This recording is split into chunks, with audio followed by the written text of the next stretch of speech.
মরে গেছে, বাপগুলা ছিল ছোট ছোট গেদা, আমাদের তো কিছু করার নেই। এই জন্য এখন আমরা যুদ্ধে নামছি, ভবিষ্যতে আমাদের ছেলে পেলে যেন কোটা পায়। আমি আমার সন্তান রেখে আসছি ওর বাবার কাছে। আচ্ছা, আমরা যেমনটি জানি যে কোটা না মেধা এটা একটি জাতীয় স্লোগান হয়েছে, তো এখন আপনারা চাচ্ছেন যে সরকার কি না, সরকার আর সরকারের কিছু মিডিয়া যুক্তি দেখাচ্ছে যে ভাইভাতে গিয়ে কোটা দেওয়া হয়। যদি ভাইভাতে 6টা মেধা যায়, 3টা কোটা যায়, 3টা পদ খালি থাকে, তারা 3টাই কোটা নাই, 6টা মেধাকে তারা লাঠি দিয়ে ফেলে দেয়। আমরা কেন ঘন্টার পর ঘন্টা ঢাকা ভার্সিটির লাইব্রেরিতে মরে যাচ্ছি? আমাদের সংসার নাই, আমাদের সন্তান নাই, আমাদের বাবা মা নাই। আমরা ঈদের 2 দিন আগে বাড়ি গিয়ে ঈদের পরের দিন বাসা থেকে চলে আসি। কেন আমাদেরকে কেন তো ফোর্স করতে হইতেছে? ছাত্রলীগের সাথে আমি ব্যক্তিগতভাবে কোনো ধরনের কোনো কিছুতে জড়াতে চাই না, কারণ তারাও এমন অনেক ছাত্রলীগের মেয়েরা আছে আমার হলে যাদের ফ্যামিলি জানে না তারা ছাত্রলীগ করে। তারা শুধু জানে ছাত্রলীগ তাদেরকে একটা সিট দিচ্ছে, তারা সেটাতে থাকছে। এই মেয়েগুলাকে আমরা যদি আক্রমণ করি, ওদের বাবা আমার বুক খালি হবে। ওরা আমাদেরকে আক্রমণ করলে আমাদের বাবা আমার বুক খালি হবে। সরকারের কিচ্ছু হবে না, সরকারের কখনো কিচ্ছুই হয় না এই দেশে। এই সরকার পতন হলে সরকার দেশ ছেড়ে চলে যাবে। এই সরকারের পতন হলে সরকার দেশ ছেড়ে চলে যায়, প্রশাসন দেশ ছেড়ে চলে যায়।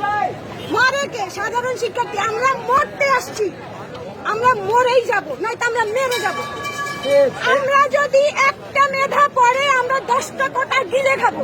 গিলে খাবো মানে গিলে খাবো। আর ফিসাবিলিল্লাহ, আল্লাহর ধরা এত সুন্দর, ছাত্রলীগরা যেভাবে ধরছে না, আমরা তো ছিলাম মুসিরা।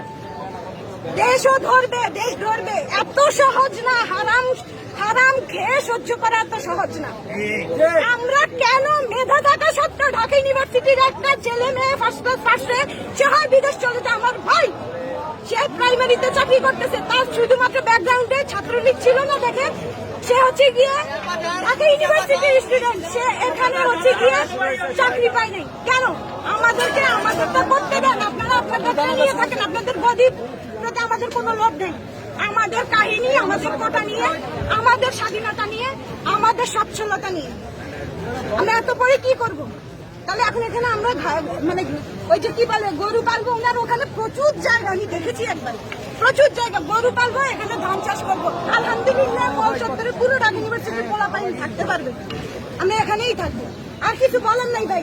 এরপরে আপনারা যদি এগুলো ছড়ান, আমি লাইভেই বলতেছি আমার লাইফ রিস্কে, কিন্তু আমি আমার বাবাকে বলে দিয়ে আসছি যে আমি মরার জন্য প্রস্তুত, আমি মৃত্যুবরণ করার জন্য প্রস্তুত। কিন্তু আমরা আজকে আবার ইতিহাস করবো।